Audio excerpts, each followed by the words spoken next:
Hi everyone, welcome back to the Palette of the Past. In today's episode, we're exploring King David's story in the Bible. If you enjoy this video, give it a like and consider subscribing for more interesting stories.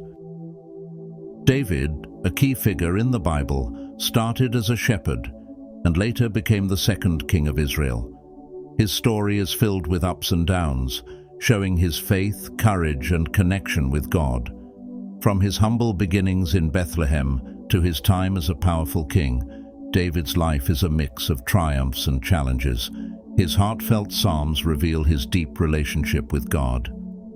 Let's go through the fascinating journey of David, a man whose story continues to inspire people around the world.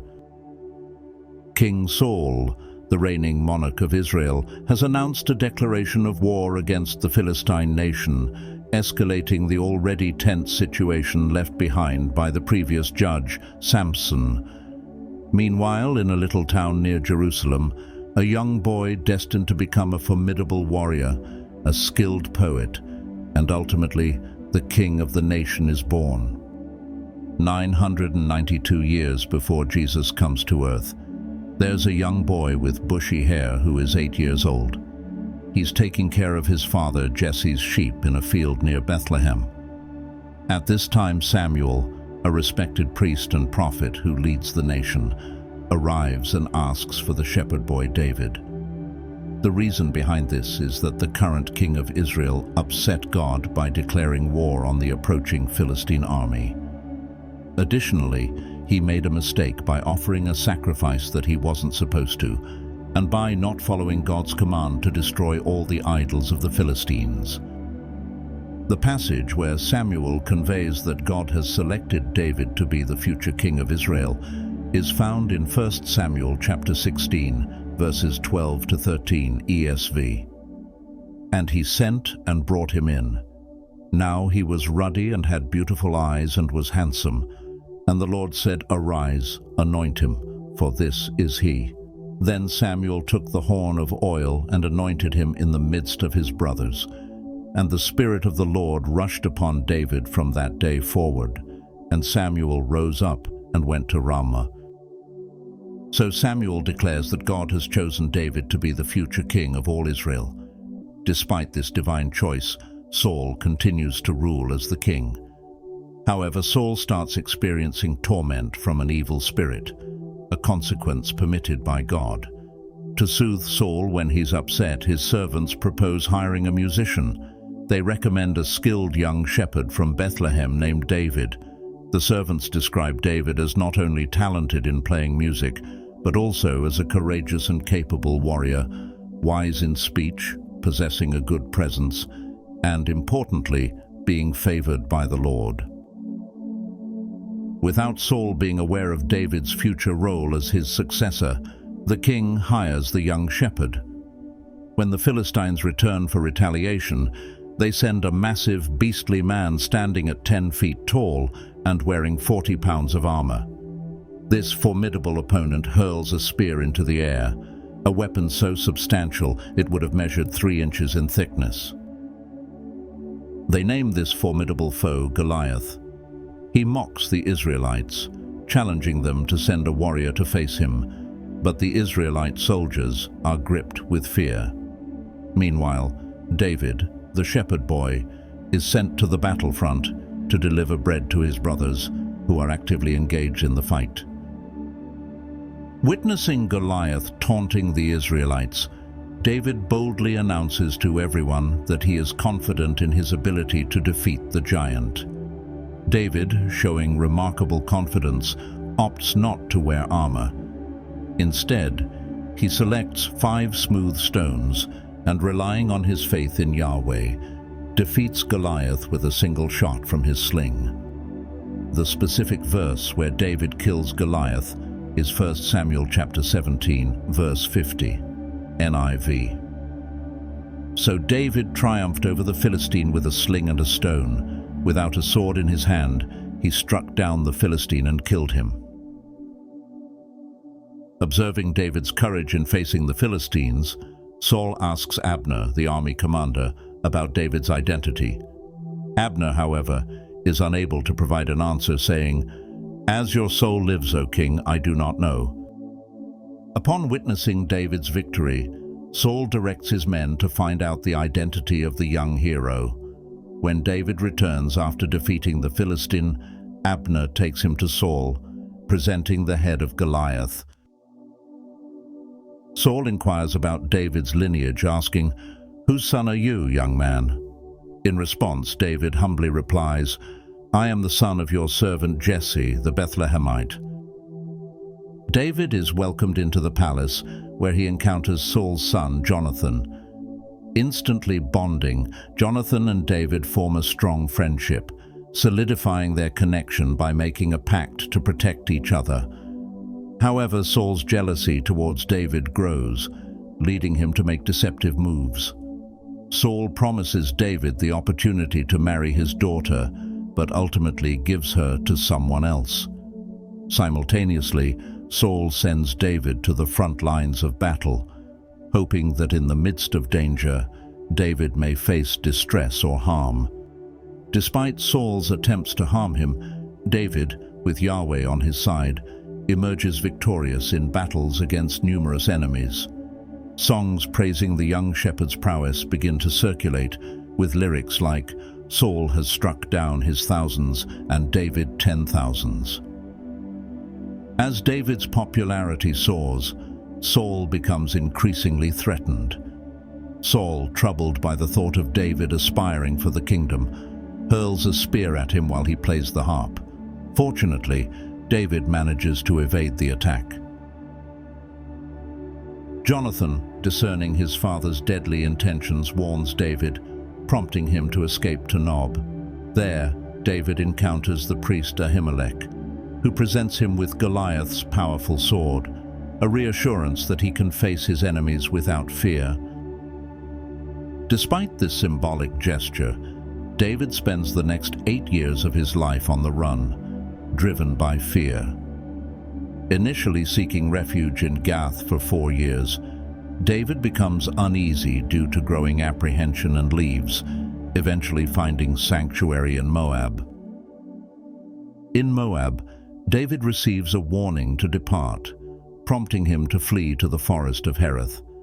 After a period there, he eventually settles in the city of Keilah. However, Saul's intentions are revealed. He plans to attack the Philistines, secretly hoping to locate and capture David, the son of Jesse. Fearing Saul's pursuit, David leaves Keilah and seeks refuge in the mountainous wilderness of Ziph.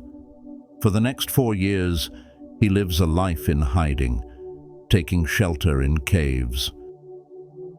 In the caves of Ziph, Jonathan reconnects with David, reaffirming his unwavering loyalty and recognizing David as the rightful king of Israel.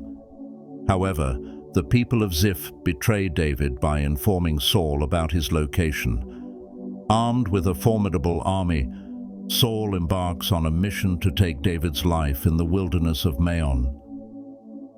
The intricate dynamics of loyalty and betrayal play a crucial role in this ongoing struggle between David and Saul.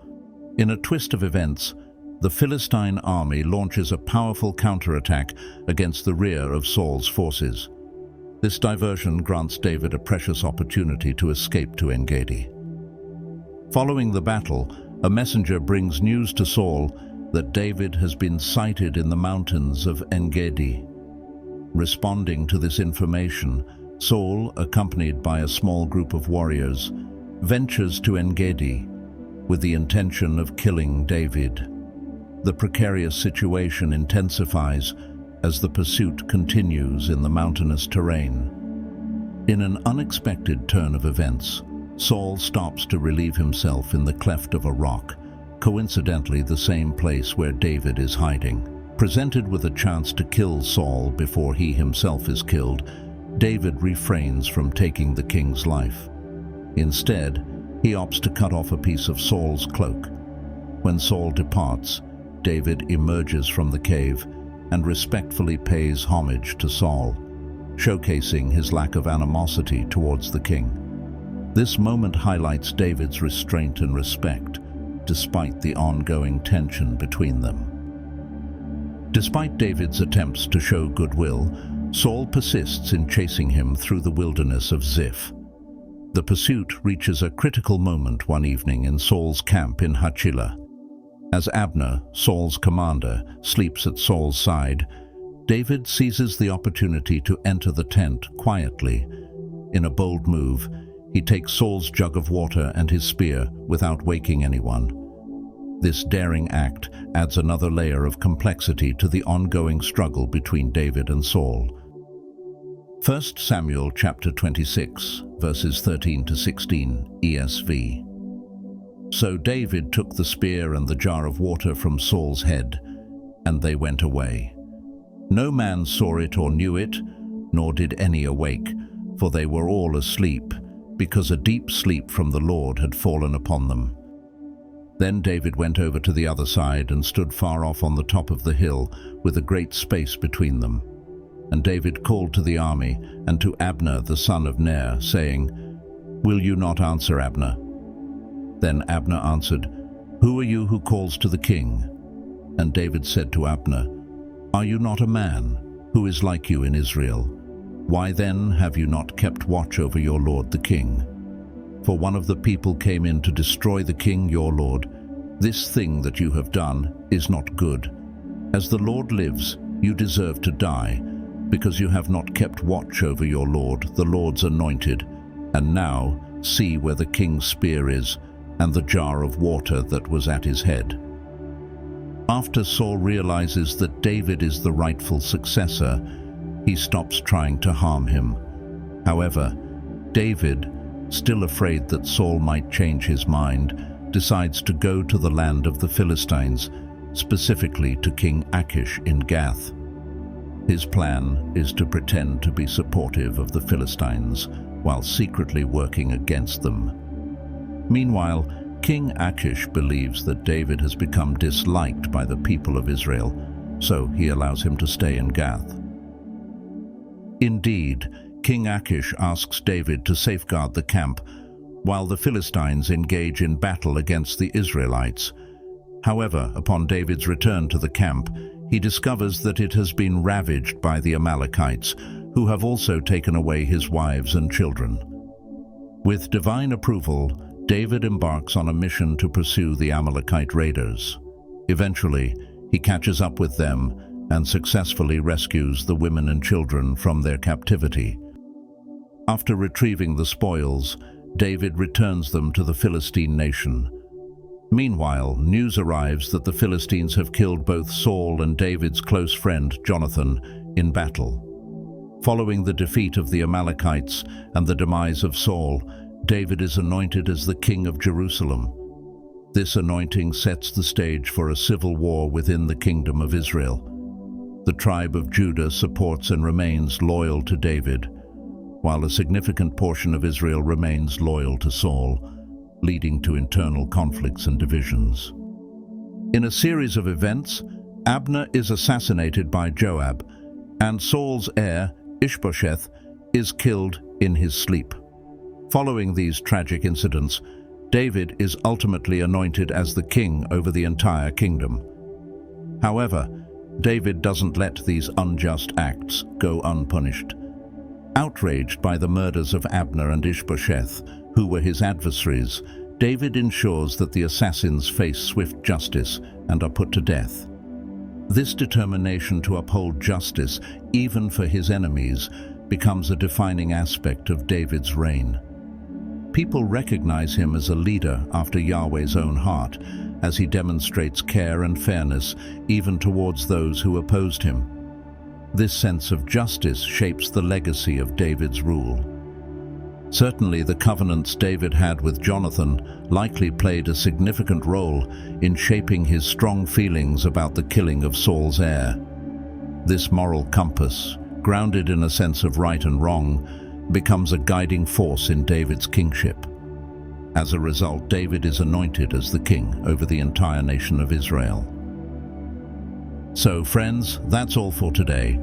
Thanks for watching the first part about King David's life. We'll keep the conversation going in the second part. If you enjoyed this episode, Please subscribe and give the video a thumbs up. Also, feel free to share your feedback or criticism in the comments below.